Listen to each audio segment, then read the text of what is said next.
Historians are truth tellers or truth makers, perhaps both or neither. However, if there are truths in history, then I believe they start with the ordinary man and the common everyday occurrences. It is not just the leaders of society that make a nation and have stories to be told. We are less aware of the importance, value, and identity of the laborers, workers, and homemakers that influence the changes that the wealthy and powerful put in place. The truths I present are the thoughts, words, and memories of an ordinary man who lived through unique times in American history: Jim Crow, World War II, and civil rights.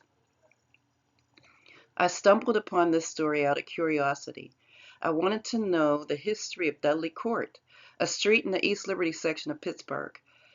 To the people who live on the street, it is just an address. To me, this street is personal. It was named for my stepfather. I realized that while I called this man my father, I knew very little of his life or what this ordinary man did to merit a name on a street pole. Some people start life prepared for the battle. It's as if they entered the world with their fist up. Dudley Brumfield was born October 10th, 1924 in Macomb, Mississippi, in Pike County, the only son of sharecropping slave descendants Ernestine Richards and Tom Brumfield. Dudley Brumfield was an ordinary man, and as Thomas J. Shrug says, the author of Sweet Land of Liberty, he didn't wear dashikis or berets. He wore overalls and a hard hat. But he exhibited power in his determination to be considered equal when others considered him inferior. And by doing so, he no less set the stage for many behind him to have successful careers in the building trades industry. Every day we awake, we are part of history. The events we see, hear about, or experiences make us who we are. Many ordinary people may never have their stories told, yet upon closer examination, their lives were filled with an extraordinary amount of determination, perseverance, laughter, and love.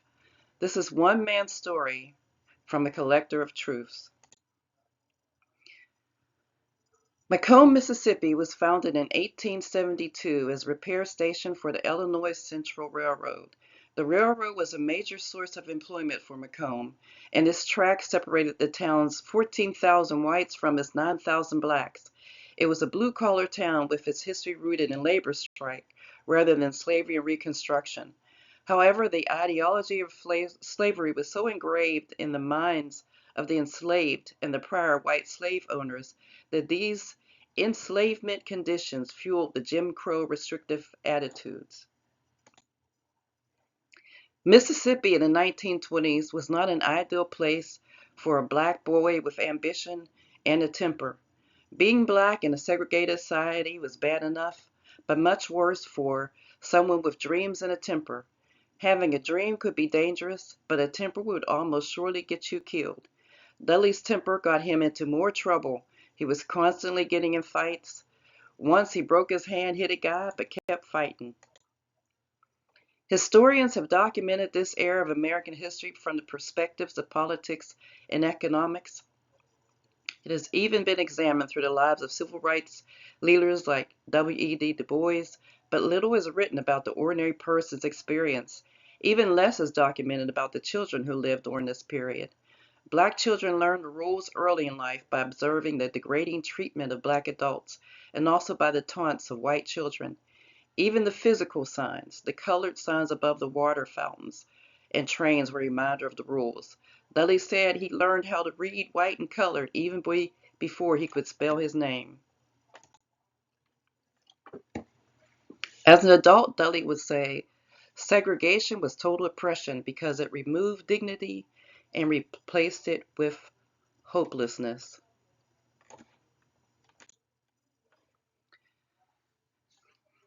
The African Americans who fought in World War I thought they were fighting a war to end all wars. Actually, World War I helped create World War II. The right of people to live without oppression, to obtain equality in the fight for democracy, had begun. Millions of American men and women left their homes to fight for democracy and fight for civil rights. During World War II, the emphasis was on national unity and cohesion, and the need for 100% participation in the war effort. With slogans like "United We Win," African Americans saw themselves as included in a united effort to fight oppression. Dudley was an easy sell for the recruiters, but because he wanted to get away from the South at all costs. And the idea of traveling the world aboard a destroyer or cruiser was a dream come true. He didn't anticipate this discrimination, nor did he know the horrors of war. He saw the military as an adventure and an opportunity to escape. Dudley was stationed to a destroyer, the USS Plunkett DD-431. Dudley recalled his experiences in the war, the bombing, men dying, and wounded. When the alarm went off, instinct and training took over. There wasn't any time to contemplate what to do. Everyone had a job to do if anyone was going to survive. Twice he had pneumonia and almost died. The Plunkett was attacked several times, many killed, many lost at sea. When his term was over, he did not re-enlist.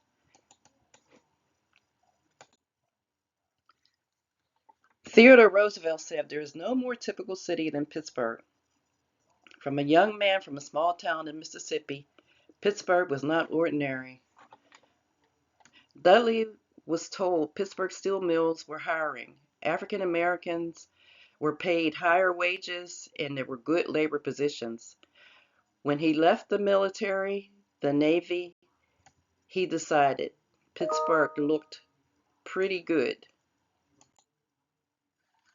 When Dudley arrived in Pittsburgh, the city was one of the leading producers of steel. Many of the large skyscrapers and bridges like the Golden Gate Bridge and the Empire State Building used Pittsburgh steel. Pittsburgh steel was also used in both World War I and World War II for the manufacturing of weapons. Pittsburgh had the ideal location, the ideal minerals, and it was in between the three rivers, Monongahela and Ohio. In the early 1900s, even in the 1950s, the smog from the blast of the steel was a constant reminder of the productivity of the steel industry. The history of African Americans working in the Pittsburgh steel mill started around 1875 during a labor dispute in which black men were brought in to break the strike. In 1890, a union local in Pittsburgh ordered 400 of its 500 workers to protest African American employees. African American mill workers reached record numbers during World War I, and by the 1930s, the numbers assisted in the successful creation of the Steelworkers Union. Union members did not ensure equality for African American workers. Discriminatory work practices sanctioned by the union continued. Negro jobs for decades continued uninterrupted through the 1960s. Working in a steel mill paid good money, but the work was hard and dangerous. Black men had the hardest, most dangerous, dirtiest job. They called them the man-killing jobs. Some would work 12 to 14 hours a day under intense heat, praying that they didn't get tired so they didn't end up killing themselves. The workers did it because they knew that if they didn't, somebody else would. When Dudley moved to Pittsburgh, he wanted to live in a place culturally similar to his Southern roots. He found an apartment on Dinwiddie Street in the Hill District of Pittsburgh. Years later, this intersection would become famous when Harry Truman chose that location for a campaign speech for his presidential campaign. Dudley loved the Hill. There was a sense of camaraderie among the community of small business owners, residents, and even some politicians. Pittsburgh Hill District was a cultural mecca from the 1930s to the 1950s. Wiley Air Avenue was one of the major thoroughfare streets going from the Hill to downtown, extending to the area surrounding the courthouse and jail. You could find pretty much whatever you needed on that street, Dudley would say. Barbershops, beer gardens, pool halls. Dudley had a little storefront, and because he was the only plumber, he got all of the business. The Crawford Grill was music and entertainment heaven if you were in Pittsburgh. On any night, you might see Louis Armstrong, Sarah Vaughan, or Dizzy Gillespie. In the middle of the 1950s, it was decided to build a large entertainment venue for cultural activities. This building was to host the Civic Light Opera and bring in wealthy tourists to increase the city's revenue. The Civic Arena, as it would later be called, was to be Pittsburgh Pride and Joy as the first entertainment complex with a fully retractable roof.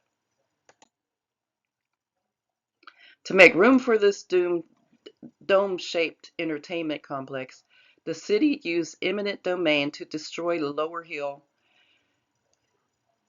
8,000 residents and 400 businesses were displaced. Dudley Brumfield, the only black plumbing business, was forced to find another relocation.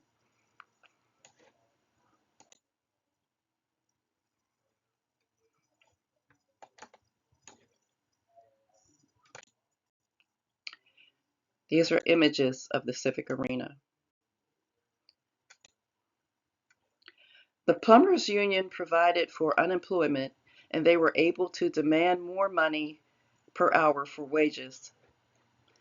Dudley was naive about joining the union. He thought he could become one of the brotherhood. He thought if he worked hard, there wouldn't be any problems getting accepted. He was wrong. Pittsburgh, as well as most of the United States, was going through a growth period in housing and the construction industry, but most of the jobs were unionized. Legally, only those in a union had access to the government contracts and also the wealthy white homeowners. Pittsburgh had just started major renovation in the downtown area and the Hill District, including the Civic Arena. It was a good time for tradesmen to make money. When Dudley Brumfield applied in 1948 to the United Association of Journeymen and Apprentices of the Plumbing and Pipe Fitting Industry of the United States and Canada, he did not think he would have a 20-year battle before he would be admitted.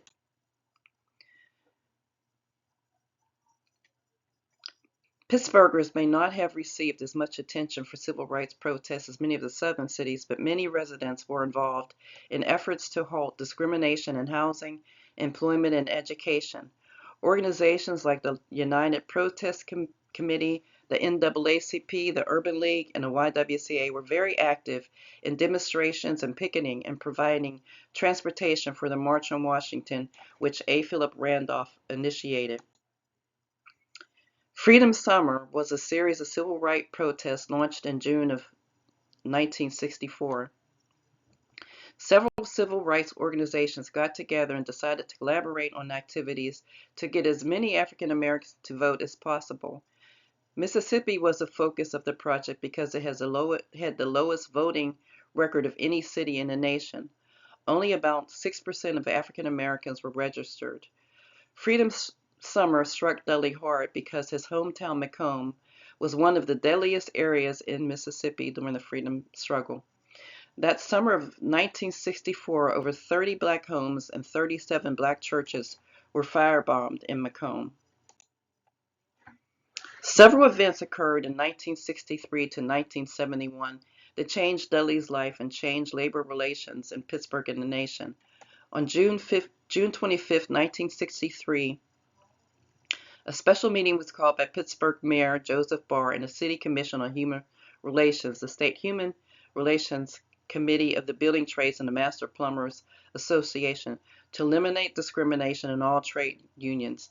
Based on that meeting, a 3-day inquiry was set for July 9th at Duquesne University to hear testimony from African American workers. For 20 years, the press followed the court cases and related protests against trade unions and the African American men.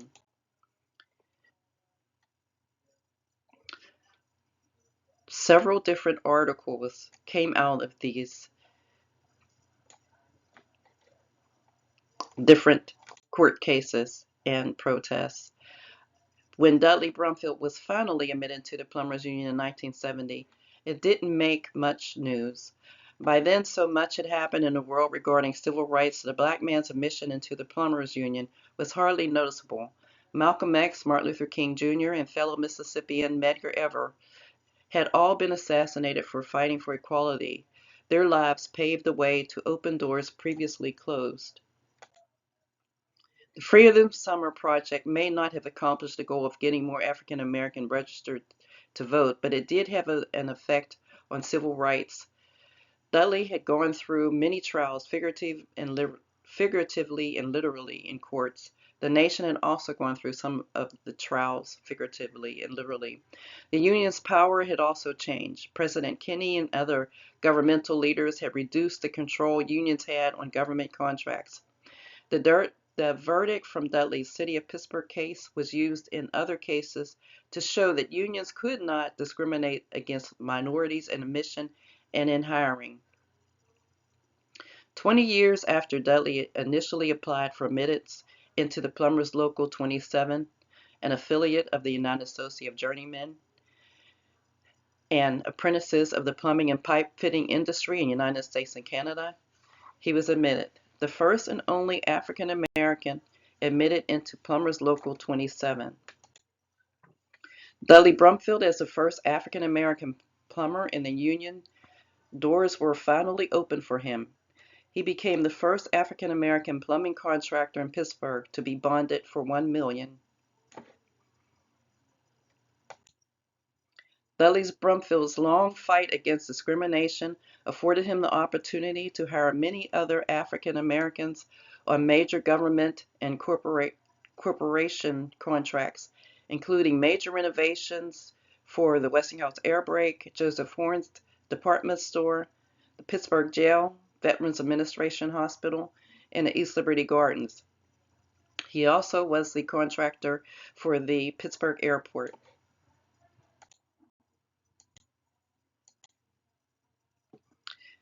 In February 1967, Mayor Joseph Barr, serving as chairman of the Urban Redevelopment Authority, agreed to sell 4.5 acres of the land for low-income housing projects to a nonprofit group, the East Liberty Housing, Inc., which consisted of the director of the Kingsley Association, the Eastminster Presbyterian Church, the East Liberty United Church, and St. Peter's Evangelical Church. As this project included federal funding, it was necessary to have a union plumbing contract. Chuck Rowe Construction hired Dudley Brumfield as a subcontractor for the 129 low-income houses to be constructed in East Liberty Gardens. Only a year previously, he would not have been able to take the position. Now that he was a union plumber, he passed the city code and was awarded the contract. In 1970, the low-income housing units were completed ahead of time. The Chamber of Commerce thought it fitting to honor the workers for a job well done by naming the streets after the workers. Dudley, being the plumbing contractor for the redevelopment housing project, was selected to have the two front housing courts named in his honor, Dudley Court and Bloomfield Court. Dudley later remarked that his name was not Bloomfield, but rather Brumfield. They had misspelled his name. They offered to change the name, but Brumfield told the Chamber of Commerce representative it was not necessary.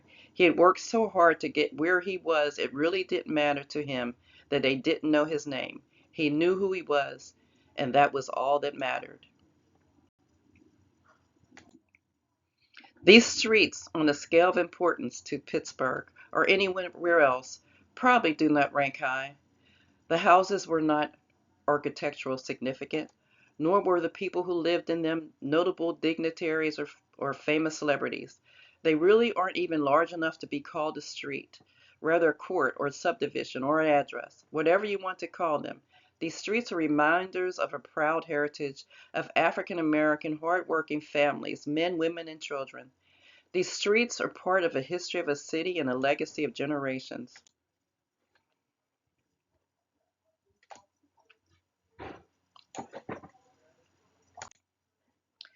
Street names are insignificant unless it is your address or the address of someone you know. Otherwise, the location is as insignificant as the strangers who live behind the door. We seldom know the history of a street any more than we know the history of the families who reside on the streets. Dudley Court and Bloomfield Court are ordinary streets, and Dudley Brumfield was an ordinary man. But by examining their history, we realize there is a connection that extends beyond time and location. There are patterns and principles that connect the past with the present and the future. There is a serene beauty in the ordinary that often gets overlooked. Yet there is also a mystery associated with the ordinary that makes us take another look and delve deeper, always trying to find something special, something extra, something extraordinary. The importance of the mundane and the contributions which plain people make to the texture of everyday life has been obscured by the overemphasis upon great men who supposedly disturb the equilibrium, but in fact hardly do so. Heroes are elevated to godlike status, yet because they have little relevance to real life, they contribute little to social progress and an understanding of the past. Occasionally, we have to take time and reflect on an ordinary person and their ordinary, everyday experiences. Perhaps their stories will uncover the truths that we have inside ourselves. Historians are truth tellers and truth makers because they preserve the minuscule, insignificant, and the mundane parts of our past and record the historical richness of the ordinary.